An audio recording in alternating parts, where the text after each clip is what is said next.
Hundreds of families have been left homeless after a fire raged through the Pomona informal settlement in Kempton Park in Ekurhuleni. An estimated 250 houses made from corrugated iron were burnt in the blaze. The cause of the fire is not yet known at this stage, and investigations are continuing to come in.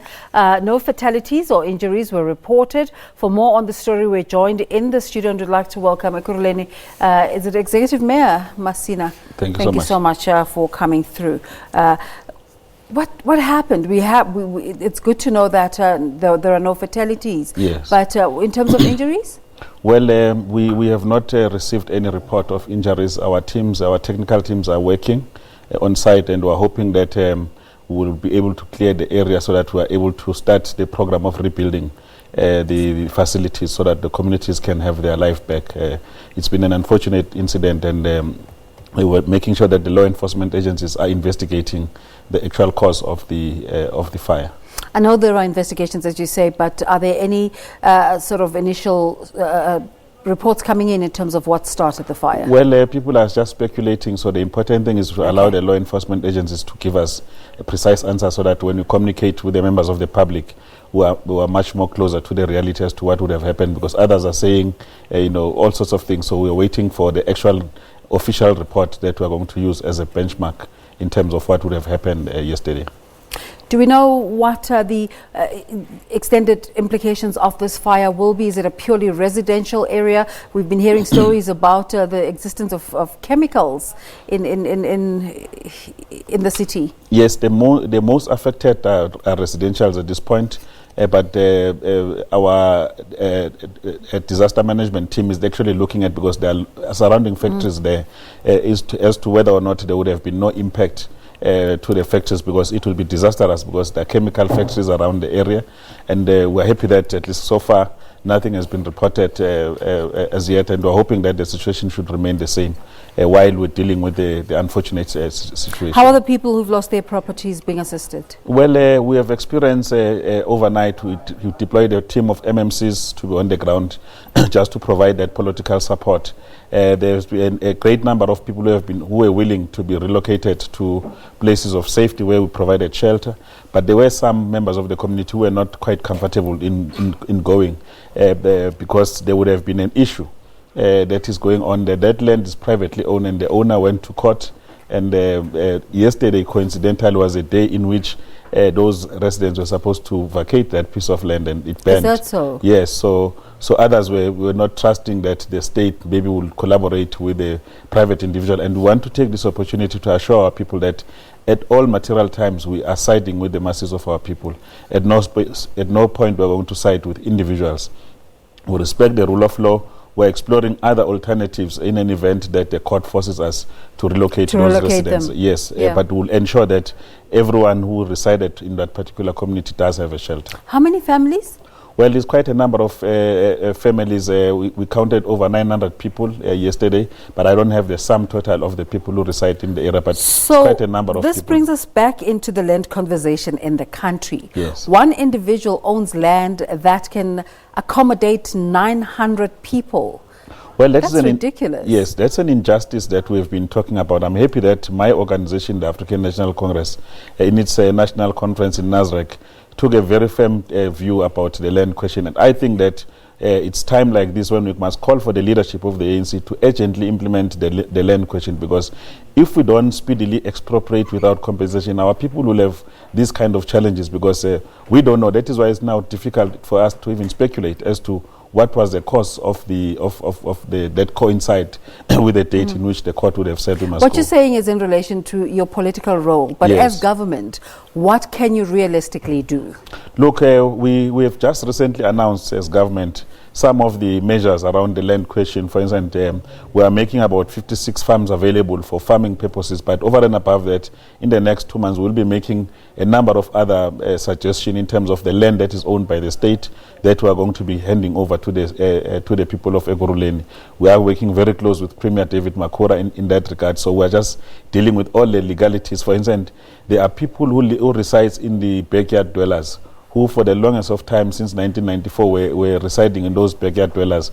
We are going to be giving them sites in the communities where they come from. We've got in excess of over 2,000 stands that are available in different townships that can be made readily available, but also we have other pieces of land that are strategic that we are currently servicing that will be handing over to communities. So the land question has become the priority in the city of Ekurhuleni, so that no person who is deserving, who is qualifying, cannot have a piece of land to at least get a dignity of a house over and above the commercial use of the land. Mayor Masina, Executive Mayor Masina, bring us up to speed with regards to the shelters that were opened for people that were affected by xenophobic violence. Are those still operational? Well, no, those have since been closed because we have completed that project as of that weekend before the president arrived, because he visited us on that other 2 weeks ago. So at that time we had closed all the facilities because we collaborated with different embassies to make sure that we repatriate some of these citizens that have come here, especially those that have come here illegally. And there is a process of integration, and I think that we must commend the president for actually going out there to say people must cease fire. Let's focus on the things that must make South Africa a great nation again, other than to be violent, to be xenophobic, and all those things. I think that for me, it's a stance that all South Africans must embrace. How's the city interacting with the project that the president launched on the 17th, the Khawuleza, where they seek to reconfigure how municipalities operate? We are part and parcel. Just this weekend, though I was not there personally, but there was an acting mayor and the regional secretary. We attended the extended National Executive Committee of the ANC, where the plan was elaborated, and we are quite pleased that in fact it will be a perfect fit from the work that we have already started to do in the city. We are confident that we will be one of the leading cities in terms of ensuring that the ideas of the ruling party are pioneered where we govern, because we govern much better than any other party at this point. So and we're taking advantage of having you here because we don't get to see you a lot. What are some of the issues that are taking place in the city of Ekurhuleni in terms of not only challenges but progress as well? Well, we've made quite a great deal of progress in a range of issues. For instance, on the issue of the university as a starting point, we have finished our feasibility study and the business plan. We've identified pieces of land. We've written to the Minister of Higher Education, and we are calling upon Minister Blade Nzimande to speed it up, because we are now beginning to be worried when Afrikaans University is being prioritized, when we have called for the university for overtime. That issue is on the table, and we believe that the national government is going to give us consideration, but also equally the issue of the energy. We're developing the first IPP for local government. There were some few hurdles, and I believe that our technical teams have found each other, and we should be able to generate... So the city should be able to generate power for itself? Yes, for about 10 megawatts of what we consume as a city, which will be a great deal, because it's going to ensure the security of supply. On the area of housing, for instance, we have an unprecedented record of over 28,000 houses that have been built over the past 2 years, and the number is continuing. You know, if we were to look at the sites, all the sites that we have serviced, we can easily tomorrow build over 100,000 houses that we have promised our people. So it's now a matter of complying with all the other issues, but we are on course. We're electrifying the informal settlements, because we have picked up that over time many informal settlements, we're not going to be able to eradicate them. So let's make the condition livable. So over 190 informal settlements are there. 35 of those have been electrified, and they've been reblocked, and we're putting more water on sanitation. And I'm sure you would have read that we're quite accused of 1.9 billion scandal, which was never there.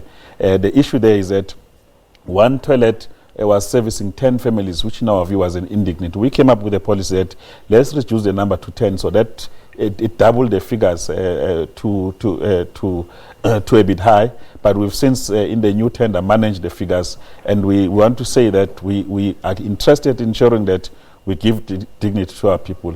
But in terms of institutional makeup, we have been receiving positive ratings from independent agencies, be it on the quality of service that we provide, be it on the financial sustainability of the city, even by National Treasury. We are one of the best ranked metros in the country, and we believe that we must thank men and women who are at the heart of the administration, who are making it possible for us to make necessary decisions that are in line with the party policy that drives development in the city. So these are some of the things that are positive in the city of Ekurhuleni. Yes, there are challenges from time to time. We experience challenges of energy in the Kempton Park area. We have now interventions that we are looking at so that we can deal with those issues, because we even suspect some sabotage in those areas, so that we can ensure that the people of Kempton Park enjoys electricity like all other residents of Ekurhuleni. Now, the city of Ekurhuleni houses one of the biggest airports in the country. At some point, there was talk of developing something called an Aerotropolis, yes, where you'd create business around, create development in the city around the airport. Well, how far is that project? Well, the airport area is buzzing. If you go across the R21 towards Pretoria, you'll see there's a mushrooming of factories there that are really helping a lot in terms of creating employment for our people. We are basically focusing around the freight and logistics industries, utilizing the airport as a point, and we are seeing a lot of development and investment, but also there is also other mega private sector developments that are taking place around the airport, which are generating... Okay, we have to wrap it up. Just a quick one. What are we doing in terms of going forward with the Pomona situation? Well, we've established a JOC now. We've confirmed that the national government is going to assist us to make sure that we rebuild those homes. The gift of the givers, we must thank them. They've come forward to say they will help us with the blankets and food in the meantime while those people are there. So we're looking to ensure that we're going to normalize that situation. I will be visiting there soon after this interview, just to make sure that we normalize the situation. Thanks for coming in to give us an update. Thank you. City of Ekurhuleni Metro Executive Mayor, Mr. Mzwandile Masina. Blaine?